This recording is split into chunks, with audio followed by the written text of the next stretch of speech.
Hello नमस्कार दोस्तों, स्वागत है आपका अपने YouTube चैनल पर। दोस्तों आज हम लोग BSPCL TG3 का कट ऑफ एनालिसिस करेंगे बिल्कुल डीप में, कि इसका कितना कट ऑफ रहने वाला है। इसका एनालिसिस हम लोग पूरा डीप में करेंगे, एकदम एनालिसिस सटीक होगा। ऐसा एनालिसिस आपको पूरी YouTube में अभी कहीं नहीं मिलने वाला, क्योंकि ज्यादा कम नहीं, एकदम बेसिक और एक अच्छी बात की जाएगी, जहां से क्वेश्चन दोस्तों पूछे गए थे और उसके आधार पर दोस्तों यहाँ पर कट ऑफ बनाया गया, पूरा एनालिसिस करके लाया गया। तो आप लोग बने रहिए चैनल पर। चलिए हम ये भी जानेंगे कि रिजल्ट कब तक आ सकती है TG3 के। ठीक है दोस्तों, तो ये सभी चीजें जानेंगे, वेट एंड वॉच कीजिए। आइए एक एक करके हम लोग पूरा पहले कट ऑफ देख लेते हैं। देखिए दोस्तों, BSPCL में हर चीज फैक्टर मैटर करता है कि इसमें पोस्ट कितना था और इस हिसाब से कट ऑफ क्या रहने वाला है। पिछले बार के सिनेरियो के जैसा इस बार सिनेरियो नहीं थे। इस बार बहुत ज्यादा बच्चे थे तो पेपर इस बार ज्यादा कंडक्ट किया गया था। पिछले बार से 5 शिफ्ट में ही पेपर हुआ था, लेकिन इस बार दोस्तों 33 शिफ्ट में पेपर हुआ था। देख रहे हैं कितना बड़ा जंप है, इतना बड़ा जंप हुआ है तो कट ऑफ पर प्रभाव तो पड़ेगा। ठीक है दोस्तों, आइए दोस्तों हम लोग जानेंगे कि कट ऑफ पर क्या प्रभाव रहने वाला है। ठीक है, तो दोस्तों सबसे पहले जान लीजिए कि टेक्नीशियन ग्रेड 3 में टोटल पोस्ट कितना था। तो देखिएगा यह टोटल पोस्ट 2195 था। ठीक है दोस्तों, यहाँ पर 2195 टोटल पोस्ट था। उसके बाद यहाँ पर देखिएगा दोस्तों, तो कट ऑफ क्या है। तो हम जो यहाँ कट ऑफ बताएंगे उसमें आप एक्सपेक्ट करके चल सकते हैं कि 2 नंबर प्लस होगा या तो फिर 2 नंबर माइनस होगा। ठीक है दोस्तों, टोटल यहाँ पर मेल और फीमेल दोनों का कट ऑफ बताया जाएगा और दोस्तों इस कट ऑफ के आसपास ही आपका कट ऑफ रहेगा।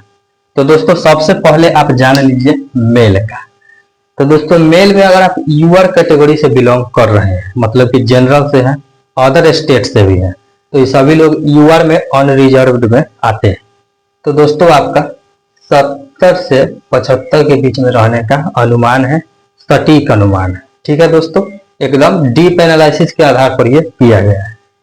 सेकेंड बात करेंगे कि अगर आप BC कैटेगरी से बिलोंग कर रहे हैं तो आपका 67 से लेकर के 70 के बीच में रहने का अनुमान है। ठीक है, उसके बाद EBC कैटेगरी से अगर आप बिलोंग कर रहे हैं, ठीक है, अत्यंत पिछड़ा वर्ग से, तो दोस्तों 65 से लेकर 69 तक आपका रहने का अनुमान है। EWS कैटेगरी से अगर आप बिलोंग कर रहे हैं तो 66 से 70, EWS में 66 से 70 रहने का आपका अनुमान है। अगर आप SC से बिलोंग कर रहे हैं तो 60 से 62, ठीक है, 60 से 62 ही रहने का अनुमान है। ST कैटेगरी से अगर आप बिलोंग कर रहे हैं तो दोस्तों ST में 55 से लेकर के 60 कैटेगरी तक दोस्तों 60 नंबर तक वेरी करेगा, मतलब 5 नंबर। और हम बोल दिए आपको कि 2 नंबर जो हम बता रहे हैं कट ऑफ, इसमें 2 नंबर ऊपर या 2 नंबर नीचे, इसी के आसपास रहेगा। इसके ना आगे जाएगा ना पीछे जाएगा, यही रहेगा कट ऑफ। ठीक है दोस्तों, मेल का जान लिए। अब दोस्तों हम लोग जान लेते हैं फीमेल कैटेगरी में क्या रहने वाला है।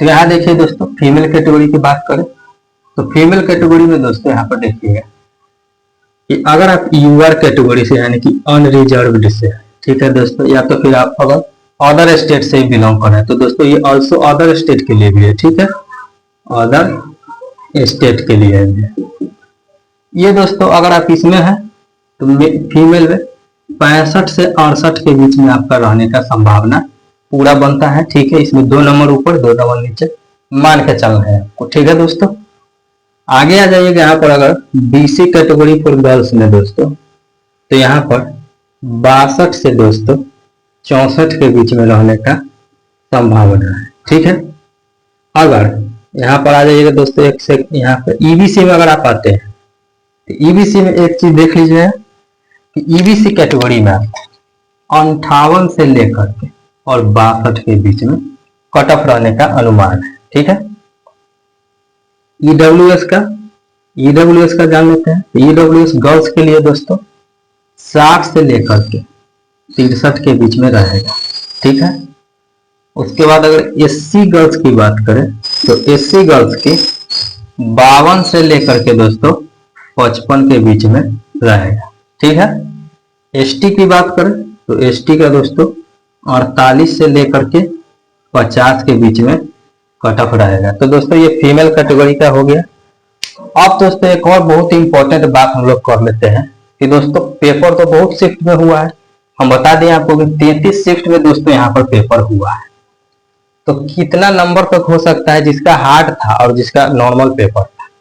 तो दोस्तों इजी 3 पेपर होता है, एक होता है इजी, एक होता है दोस्तों मॉडरेट, ठीक है, और एक होता है दोस्तों हार्ड। तो देखिए दोस्तों 3 कैटेगरी में पेपर बांटा गया है। तो जिसका इजी था कितना ज्यादा नॉर्मलाइजेशन हो सकता है, इसको कितना कम। तो अगर आपका पेपर इजी है तो दोस्तों आपको 0 से लेकर के 2 नंबर तक नॉर्मलाइजेशन मार्क्स देखने को मिलेगा, ठीक है, 0 से 2 नंबर तक। अगर आपका मॉडरेट में आता है पेपर कि आपका पेपर मॉडरेट है, तब कितना होगा आपका नॉर्मलाइजेशन। तब दोस्तों देखिए अगर आपका मॉडरेट में है तो आपका 5 से लेकर के 7 मार्क्स तक दोस्तों आपका नॉर्मलाइजेशन हो सकता है, इतना मार्क्स बढ़ सकता है, ठीक है दोस्तों। मॉडरेट पेपर, अगर आप एकदम हार्ड पेपर में फंस गए थे, एकदम ही आपका पेपर हार्ड था, तब आपका कितना नॉर्मलाइज किया जा सकता है। तो देखिए दोस्तों अगर आप एकदम हार्ड में है तो यहाँ पर 10 मार्क्स के लेकर के 12 मार्क्स तक आपके इंक्रीज किए जा सकते हैं, ठीक है दोस्तों। तो यहाँ पर दोस्तों जिसका हार्ड पेपर था, हार्ड शिफ्ट था, उसके आधार पर यहाँ कट ऑफ बैठा लीजिए। जैसे कि मान लीजिए कोई यूआर कैटेगरी से बिलोंग कर रहा है, ठीक है, और उसका मार्क्स 60 है, उसका मार्क्स मान लीजिए कोई यूआर कैटेगरी से है और उसका मार्क्स 60 है और उसका 10 नंबर बढ़ जाता है तो ये 70 पर आ जाता है। तो दोस्तों ये भी फाइट करने में आ गया है। किसी का मार्क्स नॉर्मल कैटेगरी में था और उसका 70 है, तो ये तो यहाँ रहेगा ही, लेकिन ये देखिए दोस्तों 60 से पहुंच करके यहाँ 70 पर आ गया है और इजी शिफ्ट वाला तो 70 था ही। तो यहाँ पर ऐसा नहीं है कि जो हार्ड में था उसका नंबर कम है तो कंपटीशन से बाहर ही हो गया, ऐसा नहीं है दोस्तों। वो कंपटीशन में अभी भी बना हुआ है, क्योंकि नॉर्मलाइजेशन एक ऐसा फैक्टर है जो उसको कंपटीशन में बनाए हुए है। तो वो भी बच्चे बिल्कुल भी निराश ना हो, ठीक है, क्योंकि नंबर इसी रेशियो में बढ़ेंगे। जब रिजल्ट आएगा तो आप खुद हमको बोल के जाइएगा, ठीक है। तो दोस्तों ये था कट ऑफ। अगर आपको और भी शिफ्ट वाइज किसका कितना मार्क्स बढ़ सकता है पेपर वाइज अगर आपको चाहिए तो दोस्तों कमेंट सेक्शन में कमेंट कीजिए, ठीक है दोस्तों। और दोस्तों चैनल को सब्सक्राइब कर लीजिए सटीक एनालिसिस के लिए, और भी यहाँ पर वीडियो जिससे रिलेटेड आएंगे तो आपको क्लियर हो जाएगा। एक और मोस्ट इंपॉर्टेंट बात दोस्तों हम आपसे करना चाहते हैं, ये सब बात तो हम कर लिए कि कट ऑफ इतना रहेगा, ये इतना रहेगा, लेकिन सबसे मोस्ट इंपॉर्टेंट बात कि आखिर रिजल्ट कब तक देखने को मिलेगा। तो दोस्तों एक बात आप जान लीजिए कि रिजल्ट आपका टेक्नीशियन ग्रेड 3 का आपका देखिए सबसे पहले तो सीए वाला क्या है, कॉरेस्पॉन्डेंस असिस्टेंट के कॉरेस्पॉन्डेंस क्लर्क का, ठीक है।